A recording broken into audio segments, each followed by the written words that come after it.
mandar aquele salve pro Fernandinho, né? Fernandinho do Facebook, mandar aquela vida lá no Candy Crush pra galera. Então, eu, Rodrigo, geral junto lá no jogo. Então, vamos falar sobre gravitação, né? Começando o trabalho. Então, vamos lá. Gravitação universal é uma força fundamental de atração que age em todos os objetos por causa de suas massas. Isso é, a quantidade de matéria que elas são constituídas. A gravitação mantém o universo unido. Por exemplo, ela mantém junto os gases quentes do Sol e faz com que os planetas permaneçam em suas órbitas. E é ela que faz com que a Lua influencie nas marés oceânicas da Terra.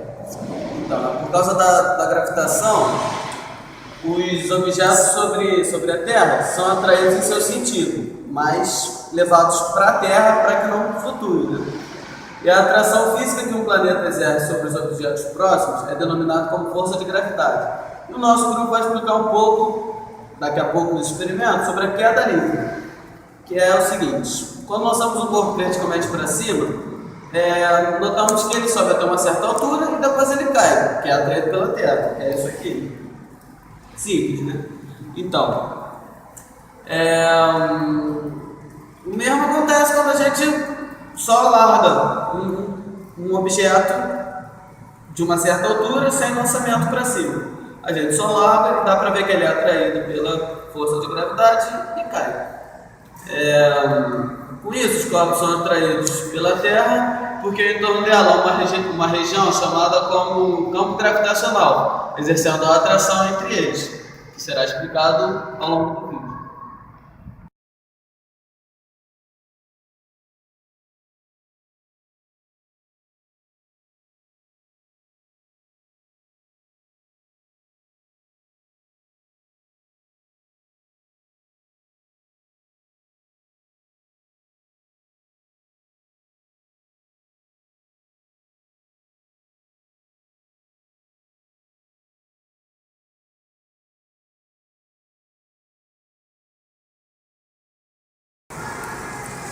A experiência que foi feita agora há pouco é relacionada ao campo gravitacional. Mas o que é o campo gravitacional? É o campo vetorial que representa a atração gravitacional que um corpo massivo, isto é, um corpo caracterizado pelo atributo de massa, que exerce sobre os outros corpos, sem especificar qual é o corpo que está sendo atraído.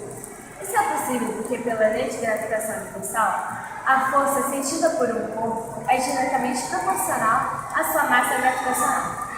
Assim, o campo gravitacional corresponde mais exatamente ao fator de proporcionalidade a ser aplicado para mantermos a força exercida sobre uma massa em particular.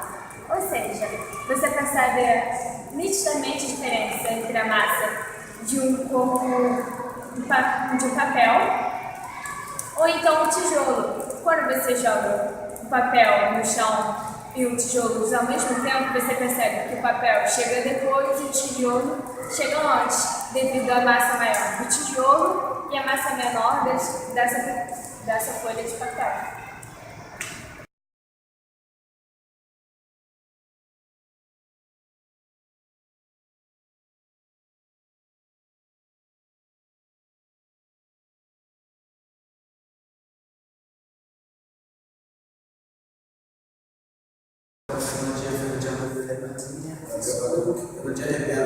Então, o tema da nossa apresentação é queda livre. Então, botamos aqui agora uma folha inteira, por baixo, né? Inteira, e uma caneta. Agora vamos ver qual chega primeiro ao chão.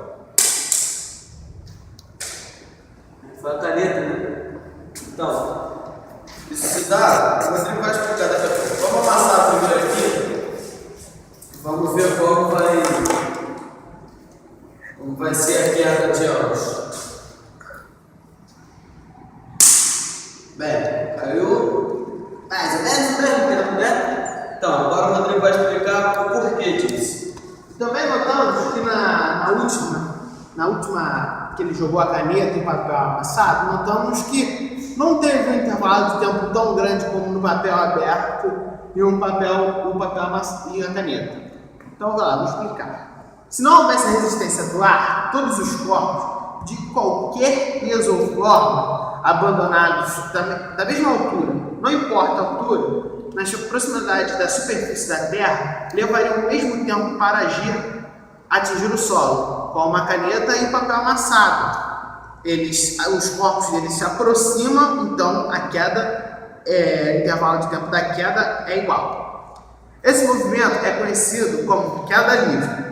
O movimento de queda livre é uniformemente acelerado. Ele vai aumentando aos poucos. A trajetória é retilínea vertical e a aceleração é a mesma para todos os corpos, não importa o seu peso, o seu tamanho, nada. A aceleração da gravidade, cujo valor é aproximadamente 9,8 metros por segundo quadrado.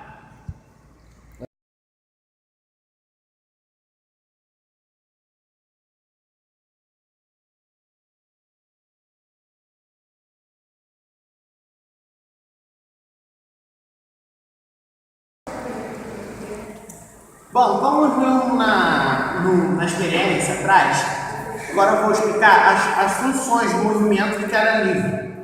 No movimento de queda livre, a trajetória é retilínea, como vimos, e a aceleração é constante. Trata-se, portanto, de um movimento retilíneo uniformemente variável. E as funções que descrevem o movimento de queda livre são as mesmas que descrevem o movimento retilíneo uniformemente variável. Com a diferença que a queda livre ocorre sempre no eixo vertical, como vou desenhar aqui para associar o que vou explicar. Entre o eixo vertical e o ponto zero, o solo. Bom, a posição, a variável corresponde à posição y, que está associada ao eixo vertical, como eu falei aqui nas ordenadas. Vamos estabelecer um sistema de referência com o eixo vertical crescente para cima a partir do solo. O solo aqui, 0 metros para cima. Certo? Como a aceleração da gravidade é orientada verticalmente para baixo, sentido oposto ao sentido positivo ao eixo. Então, a gravidade tem o seu valor sempre negativo, pois ela atrai os objetos para o centro da Terra.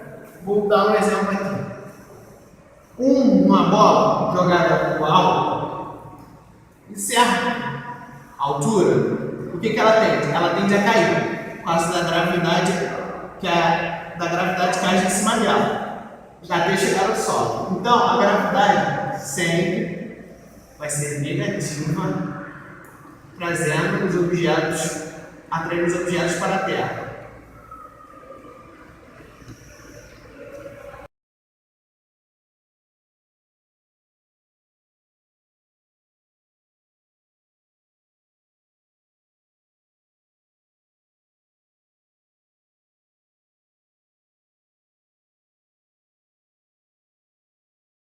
Lançamento vertical.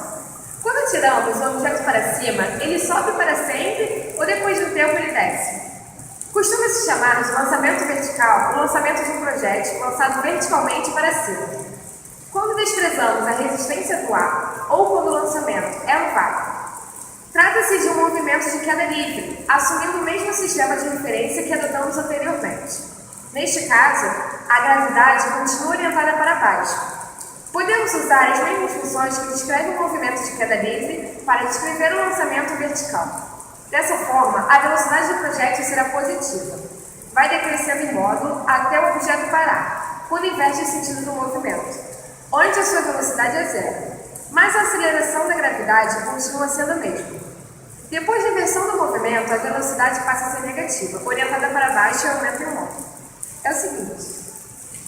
Quando a gente lança um projétil, seja ele de qual tipo ou forma, para cima verticalmente, a velocidade tende a diminuir em módulo. Ou seja, quando você joga uma varinha, uma pedrinha para cima, ela vai começar com uma determinada velocidade e quando chegar a um determinado ponto onde a velocidade será nula, ela inverte o sentido e cai. E a velocidade que estava diminuindo tende agora a aumentar, em módulo também.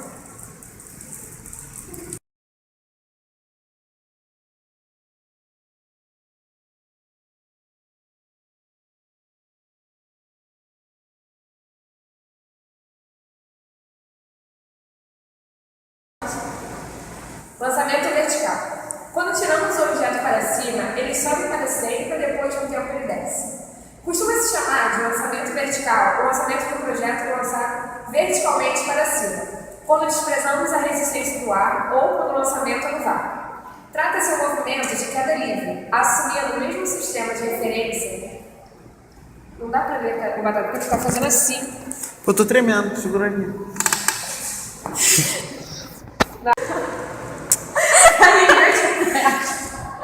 Porra!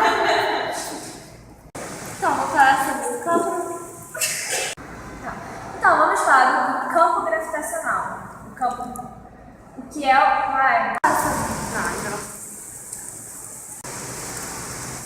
Eu vou falar sobre o campo gravitacional e quem ele é.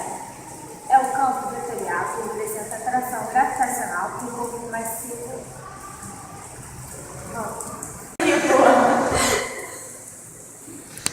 Morri de rir. Começo. A gravitação universal tem uma força fundamental de atração que age. Volta aqui. Ah, dá pra tu cortar, não dá? Acho que dá. É, cara. Não, não. É o making off. É o making off, pô. Making off.